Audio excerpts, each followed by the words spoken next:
taking a look inside Kansas politics. Welcome in. I'm Rebecca Chung. Today, it's all about taxes. Several bills are on the table for lawmakers, and we have several people in to break things down. We have Topeka economist and Professor Paul Byrne. We also have the legislative director for Americans for Prosperity, Michael Austin. And last but not least, political expert and author Michael Smith.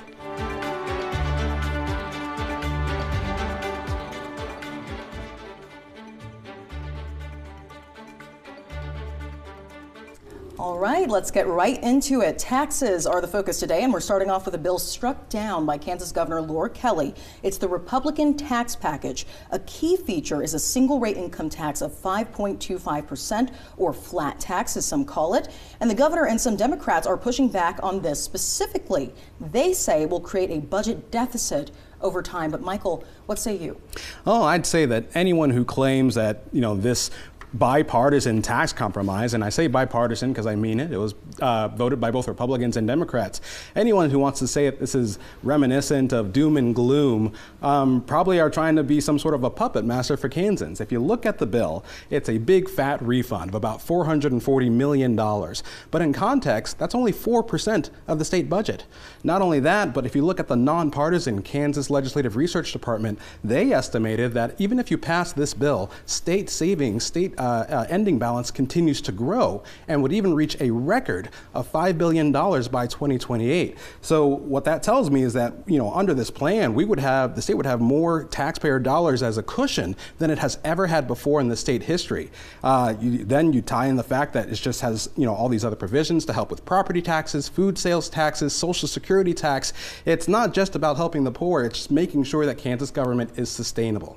But still, that single rate income tax getting a lot of pushback from Democrats. So, Michael, I wanted to also ask you, what's your take on this? Well, the Democrats' argument is essentially that it's not fair. That Kansas, like much of the United States, has very concentrated wealth. And the vast majority of the benefit from that part of the tax bill would go to those who are very wealthy.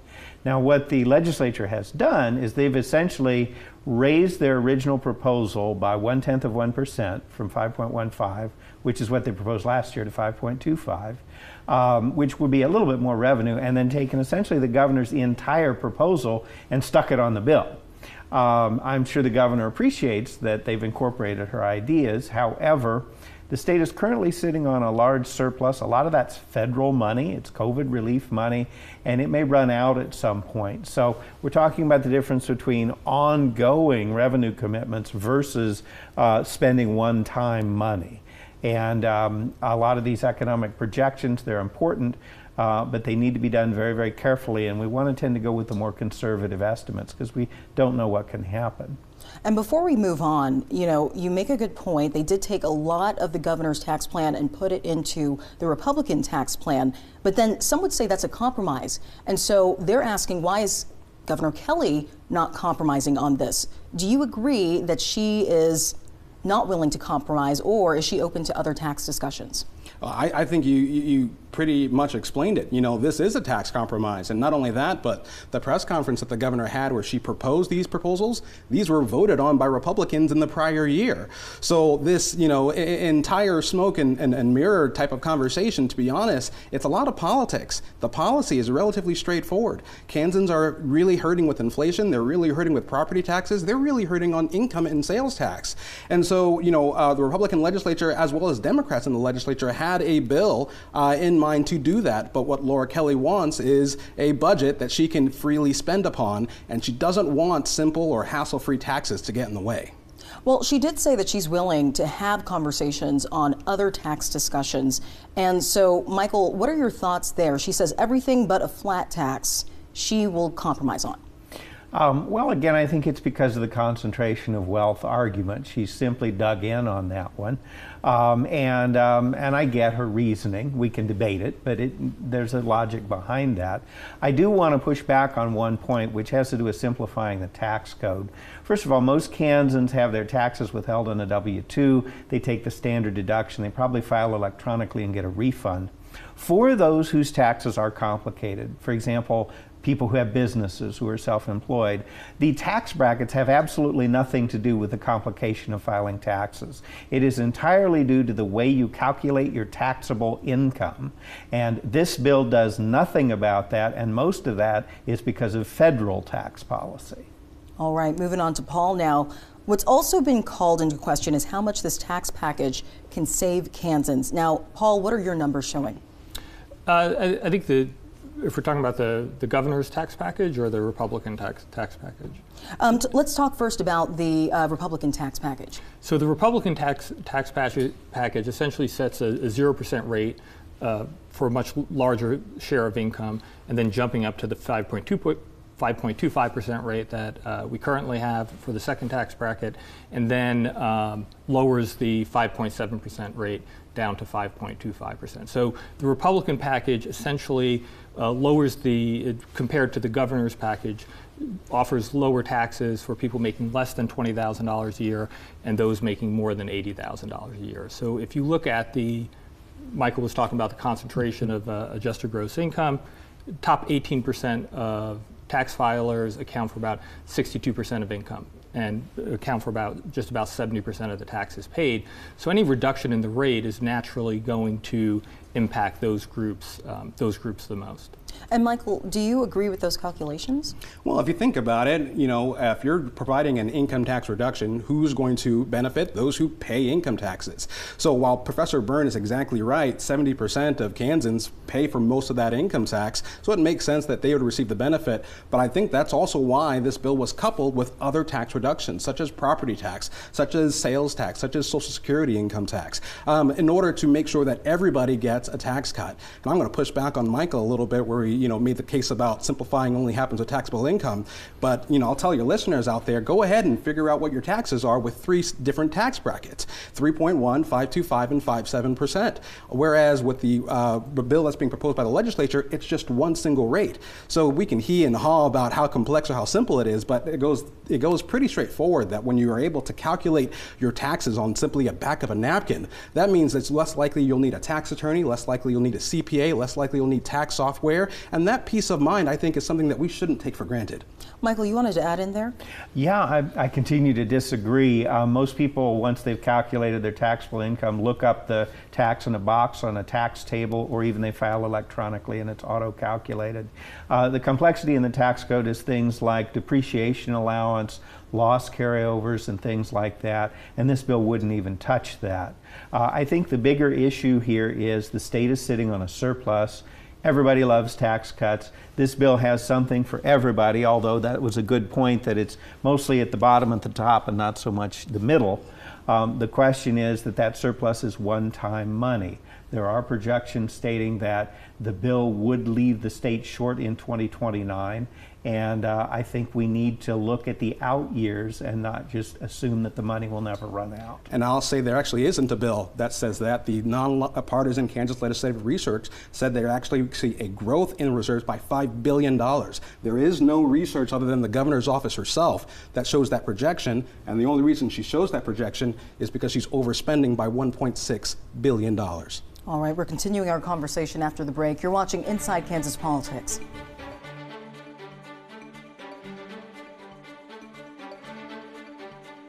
Sharp is proud to be a part of bringing you a special 27 news series focused on outstanding local women who are making a difference. Watch Everything Woman on 27 News, sponsored by Sharp Honda, Topeka ER and Hospital, and Washburn University. My parents pre-planned their funeral arrangements with Penwell Gable. We didn't realize what an amazing gift it was at the time. They planned their services, and it was exactly what they wanted. We recently gave our kids the same gift, pre-planned our own services. The Penwell Gable staff guided us through every step, and it gave us peace of mind. We've helped families plan their arrangements for generations. Taking care of the details is the greatest gift you can give your loved ones. Contact us for your free planning guide and get started today. Here at Performance Tire and Auto, we're more than tires, we're family. And because of that, we know how important it is to you to keep your family safe. For over 75 years, we've been a trusted name in automotive service, tires, and wheels in Topeka. You can always find us at either of our 2 locations, 1735 North Kansas Avenue or 17th and Topeka Boulevard.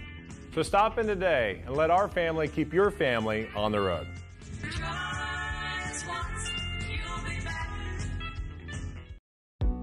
don't lose Medicaid coverage in 2023. KanCare consumers need to update and verify their information, including your address and phone number. Use KanCare's online virtual assistant to ensure you're covered. Learn more about renewing Medicaid coverage in 2023 and receiving coverage options from KanCare at getcoveredkansas.org/Kiera.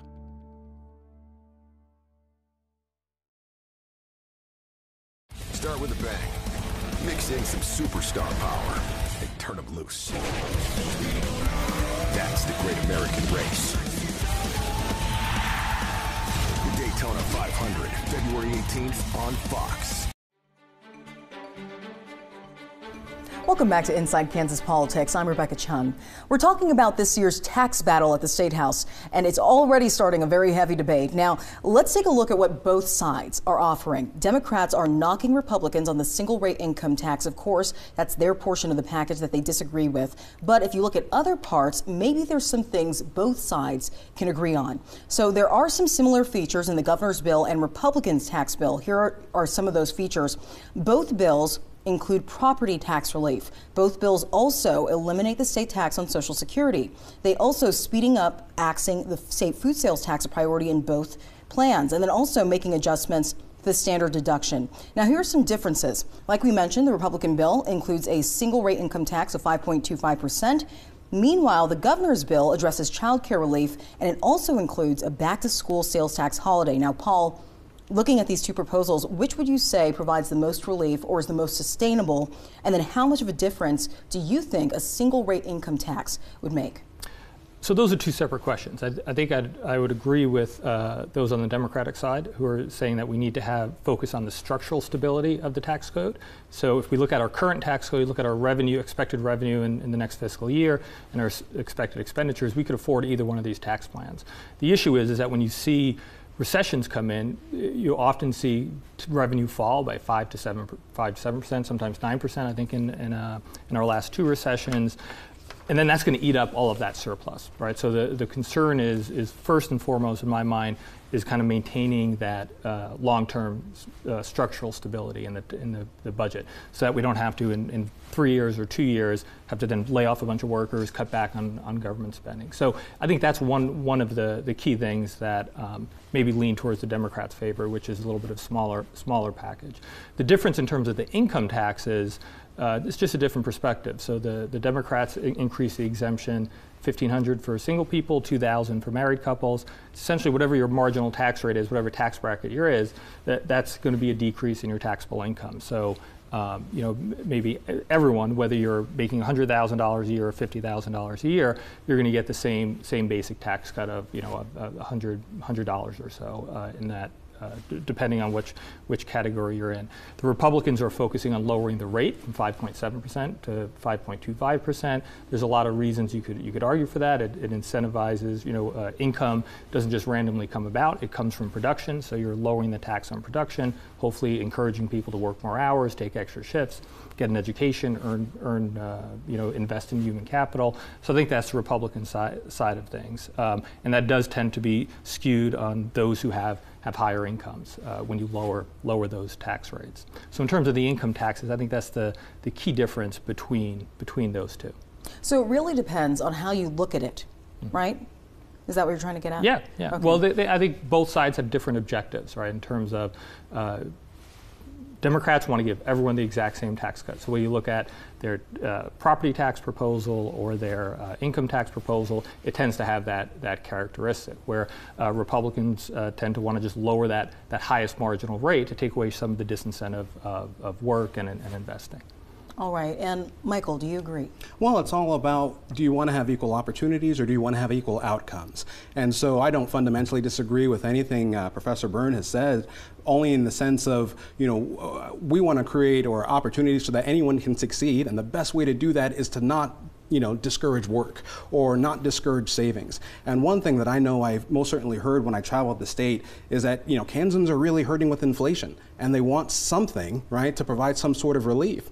And I think one of the reasons why the, simplifying the tax rate package was considered was because in tax economics, one of the concepts that we always hear about inflation is called bracket creep, where higher inflation, higher cost of living pushes your income into higher tax brackets, but you're not more wealthy, you can't buy more stuff, and yet you're in a higher tax bracket paying higher taxes. And we found that many families across Kansas were experiencing that. And so that's one of the reasons why we wanted to take that complicated graduated three-rate system and reduce it down to one rate. Not only, of course, is it simple and easy to understand, I'll still contend that, but it also helps fight against inflation. And also a part of the Republican plan is also indexing the standard deduction to inflation, to cost of living.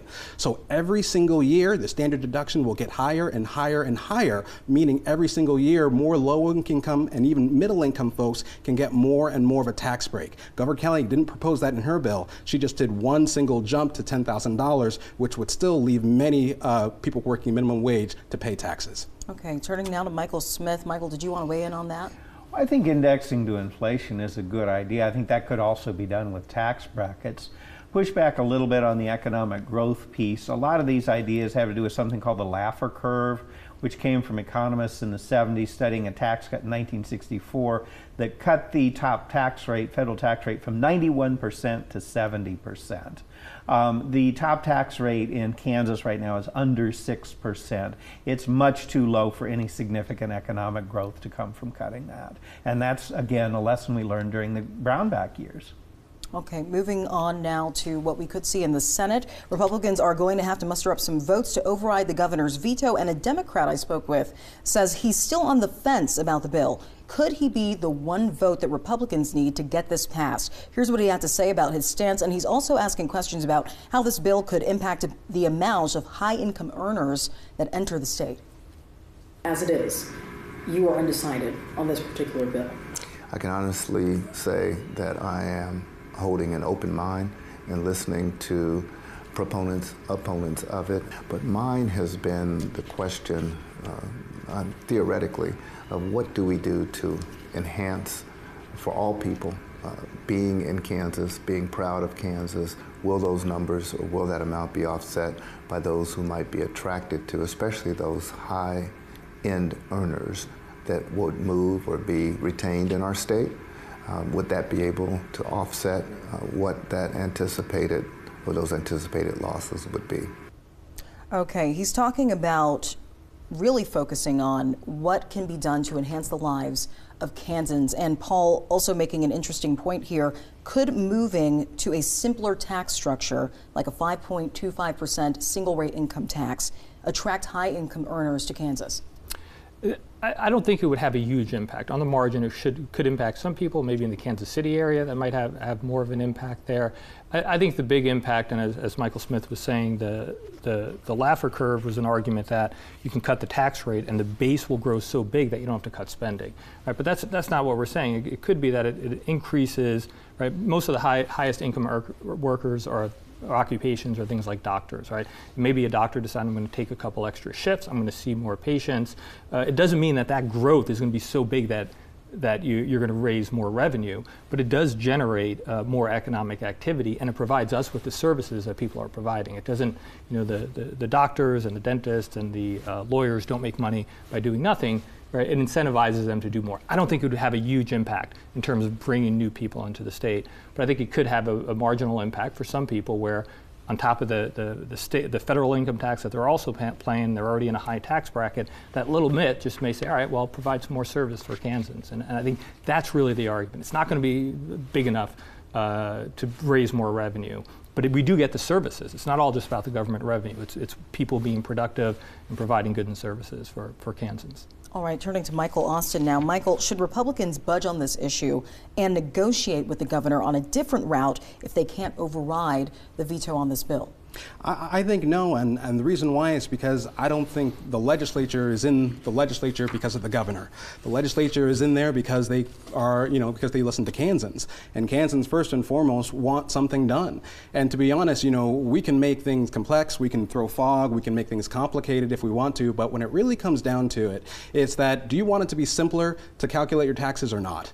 Do you want something that can help fight against inflation or not? This is a bill that can get it done, and we're not unique in this. There's claims that this is, back to Brownback. Brownback never proposed a single rate. He wanted to drop all of them down to zero. So there's your compromise in and of itself, right? Is that we're just moving to one single rate and we just want things to be simpler.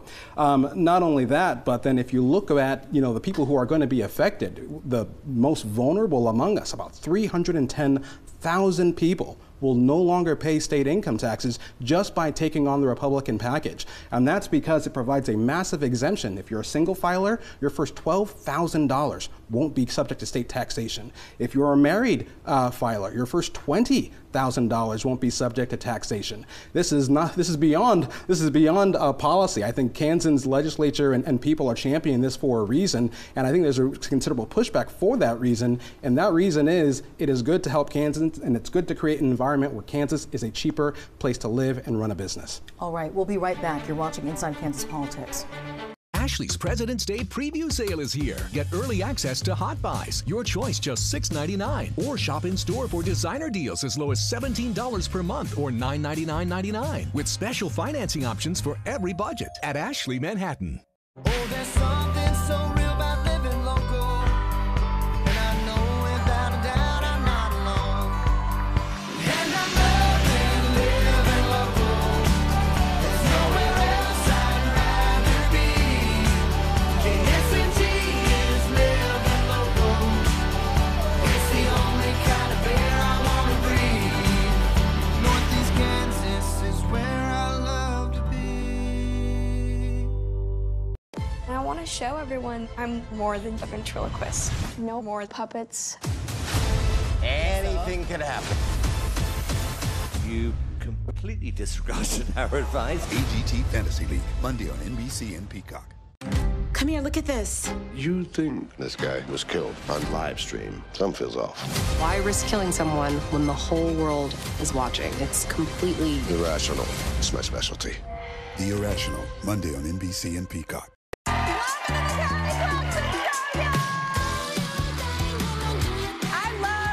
This job. You got pretty personal and very vulnerable. I just wanted to be honest. Hey! Here's the map. Oh, this feels so good. My show is fun. We have puppies. Weekdays at 3 on 27 KSNT. Ashley's President's Day preview mattress sale is here. Get early access to mattress Hot Buys, your choice just $6.99. Plus, save up to $1,000 on select mattresses. Visit your local Ashley Manhattan to shop the President's Day preview mattress sale today. Welcome back to Inside Kansas Politics. I'm Rebecca Chung, and we're continuing our conversation on taxes. Now, we've talked about what Democrats and Republicans are clashing over, but is there an opportunity to agree on tax relief this year? Is there room for negotiation on other items, Michael? Yes, there always is room to agree, and as I said before, this package that we're discussing now was agreed upon last year and in prior years before. So, and both by Republicans and Democrats. So I definitely think that's possible. One thing, of course, is what we can do more on property taxes. And to be honest, going back on income taxes, again, it doesn't have to be a non-starter. I think Kansas can move past what happened in 2013, learn from its mistakes, and give folks the peace they deserve. All right, and then Michael, what's your take? We need bipartisan reform. We need bi-state reform. People in the Kansas City area go through a ridiculous process of paying state income taxes to two states and going through this horribly convoluted process of taking a credit for the taxes paid to the other states. Other states that share a metro area don't do that. If you really want to simplify the tax code and make it easier and bring economic growth, it's high time that Kansas and Missouri have tax reciprocity. All right, we'll be back after the break. You're watching Inside Kansas Politics. The 27 News Storm Tracker is sponsored by D.L. Smith Electric, bringing your vision to life. The story of Grace Med has always been told through its people, both those who serve and those who it is our honor to serve. We meet at the intersection of compassion and vulnerability, bringing health where there was illness and hope where there was despair. Our patients come to us bearing the weight of living in the margins, and we share the love of Jesus Christ with them by providing compassionate quality health care for all their physical, emotional, and spiritual needs. Because health restored is always hope renewed. Find hope today by scheduling an appointment with GraceMed. Devon James wins. After a car accident, life gets tough. At Devon James, we fight for what really matters. You have your everyday bills and now the accident bills. You have to get better while you're still trying to get by. And who knows what's down the road? So call us at Devon James. We'll fight for everything you deserve. And you don't pay us anything until we win your case. That's our no-fee guarantee. Devon James wins. Call 888-8888. Winter's first snowfall. It's a magical time. The kids are dressed and ready to play. In the living room. Those leaky vinyl windows were a great deal, though. At Renewal by Andersen, every replacement window we install is custom sized and precision manufactured to fit your home. That means a perfect fit every time. Kick those cheap, leaky windows to the curb. Visit our website to claim this month's great offer and schedule your free consultation. Your special date is covered with the KSNT Valentine's Day Sweepstakes. Enter at ksnt.com for your chance to win 4 tickets and dinner for the Topeka Symphony Orchestra's concert on February 17th. Sponsored by Hazel Hill Chocolate and Topeka Symphony Orchestra. 27 News, working for you. Welcome back to Inside Kansas Politics. We're coming to the end of our tax panel talk now, but there's still one question that remains. Will lawmakers be able to get major tax package passed, or will Kansans be left without relief? What's your take, Michael? I think legislature can get this passed, and it's because Kansans can't go another day without relief. I think both sides realize that they can get this done. I think in the House and the Senate have enough support to get that veto override, and I think it's not about playing petty games. It's about making sure Kansans get that peace of mind with his strong government services, but also a cheaper way of living. All right. Also want to get Michael Smith's take. What's your take here? This is probably the one thing we agree on. It's going to happen. It's what the bill will contain. It's not if it's going to pass. It only needs like 1 or 2 more votes in the Kansas Senate anyway. So it's the details. We're down to the details. Something's going to pass. And finally, Paul, what's your take on the situation? Given what we're seeing nationally, how could this impasse, if the legislature has one, affect Kansans? Well, they have to vote for something. So they're either going to have to sit down and find a compromise, or Republicans are going to have to compromise amongst themselves to be able to override the veto. If not, well, the rainy day fund gets bigger, the balance gets bigger, and we'll do it all again next year. Thank you all. And that was your look inside Kansas politics. If you want to keep up to date on all things Kansas politics, then follow us on social media. Follow us on X at NKS Politics, and on Facebook, just search Inside Kansas Politics. We'll also post the full video on YouTube. Just search KSNT News, and check ksnt.com/inside-kansas-politics for past episodes. If you have a story you want Kansas state legislators to hear, or topics you think we should cover, let us know. You can email us at ikp@ksnt.com. We'll see you right here, same time, same place.